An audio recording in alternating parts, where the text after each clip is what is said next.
Welcome to This Explainer. Today, we're diving right into the absolute heartbeat of our classrooms. We're talking about how our students actually talk to each other. The big goal here? We want to shift the paradigm. We're moving away from that traditional teacher-led Q&A session and stepping into a rigorous, constructivist process that's all about negotiating meaning. It's really about taking the cards out of the teacher's hands and building an environment where students are actively constructing understanding together. So, think back to your last lesson plan for just a second. Be honest, did you fall into the trap of writing down the phrase, "we will discuss"? It is so common, right? We write, "we'll discuss the reading," or "we'll discuss the video," secretly crossing our fingers that this magic little phrase is going to automatically conjure up brilliant, organic student engagement. But, as the source material points out, without a really specific format or structure, well, it usually just falls flat. And you know what happens when it falls flat? We just default back to what educators call the IRE format. That's IRE, initiate, response, evaluate. The teacher initiates a question, one student responds, and then the teacher evaluates that answer. This creates what we call fisheye teaching. Just picture a camera's fisheye lens pointed straight at the teacher, and maybe like a handful of eager extroverts in the front row, while the rest of the class just completely blurs into the background. The real issue here is that this severely limits higher-level thinking. It completely strips away student agency. The kids aren't creating their own understandings at all. They're literally just trying to guess what's inside the teacher's head. So what's the antidote to fisheye teaching? Well, it's a concept called negotiating meaning. From a constructivist viewpoint, this is the collaborative process of clarifying, refining, and reconstructing ideas during social interaction. And this is an absolutely crucial point. In a truly constructivist classroom, a discussion isn't just a break from learning so we can chat about what we just learned. The discussion actually is the learning itself. Now, if we look at the timeline of the thinkers behind this, it becomes super clear that this isn't just some trendy new educational buzzword. This is grounded in decades of cognitive science. Back in the 1920s, Vygotsky showed us the zone of proximal development, essentially proving that learning is inherently a social thing. Right around the same time, Piaget was bringing up the idea of cognitive conflict, showing how our brains literally grow when they smash up against a differing viewpoint. Fast forward to the 60s, and Bruner was championing the idea of scaffolding through dialogue. Then in the 80s, Polinscar and Brown gave us reciprocal teaching. And finally, in the 90s, James Wirch explicitly coined the exact term negotiating meaning to describe classrooms as dialogic spaces. These are the titans who laid the foundation for the strategies we're using today. Okay, let's look at how this builds practically. Section 1. Primary School Strategies. Foundational Scaffolding for Early Learners. When we're dealing with our youngest learners, we literally have to explicitly teach them how to talk to each other. Have you ever been in a room when a young kid just blurts out, "That's not right"? When they disagree, it just instantly shuts down the whole conversation. Instead, we need to arm these young students with specific talk moves or sentence stems. By giving them handy little phrases like, "I agree," "I feel differently," or "I'd like to add," we're giving them the linguistic tools to build a bridge from someone else's idea straight to their own. We're essentially teaching them the architecture of a respectful academic conversation. And we can definitely foster early peer critique through some really structured steps.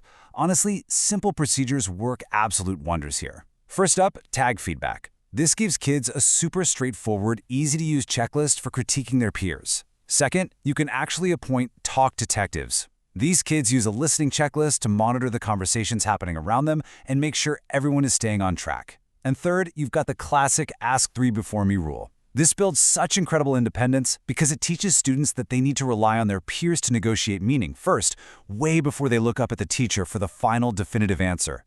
It totally sets the stage for the accountability they're going to need later on. Moving right along to Section 2, Middle School Strategies, the messy transition to peer-to-peer accountability. Now, as we know, middle schoolers are in the thick of developing their own identities and discovering their voices. It can get a bit messy, for sure. According to researcher Mercer's taxonomy, at this stage, we really want to move our students away from disputational talk, which is basically just simple, unyielding disagreement, and carefully guide them toward what he calls exploratory talk. Exploratory talk is the magic zone where ideas are actively challenged, reasoned out, and co-constructed. It's the leap from simply saying, "You're wrong," to saying, "Okay, I see your point, but what if we look at this data?" And this is where things get really practical.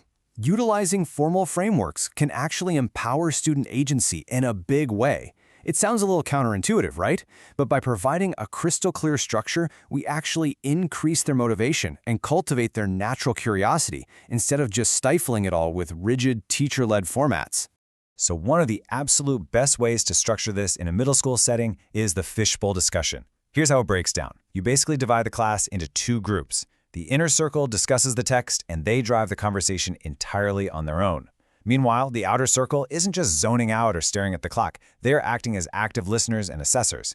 They're looking for very specific criteria. Are their peers making eye contact? Are they pulling in textual evidence? Are they making an effort to include others? And then when those groups swap places, that peer-level feedback directly strengthens the whole group's ability to actually negotiate meaning. Next up, Section 3, High School Strategies, Sophisticated Student-Led Inquiry. Okay, to really elevate these foundational strategies for our older students, we have got to introduce cognitive complexity.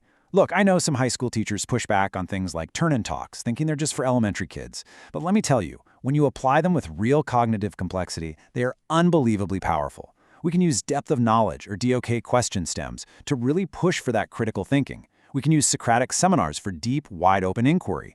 And maybe most importantly, we push for metacognition.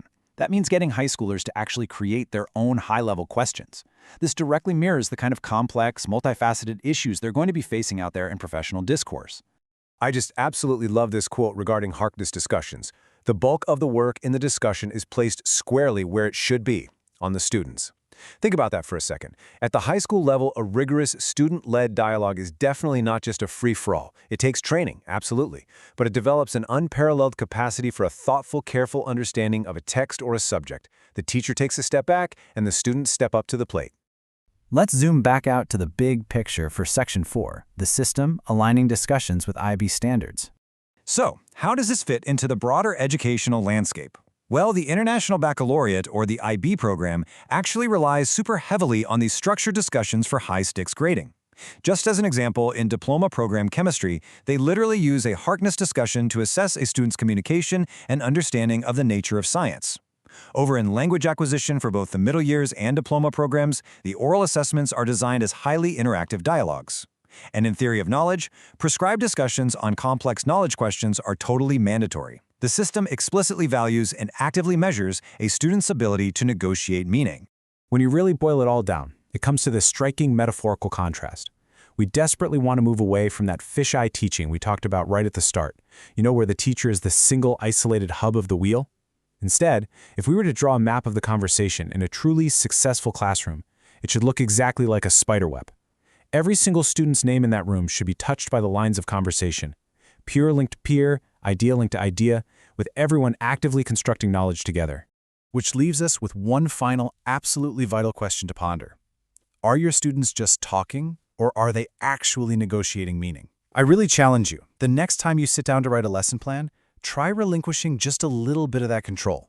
Try out a talk move, maybe set up a fishbowl, or experiment with a Harkness table.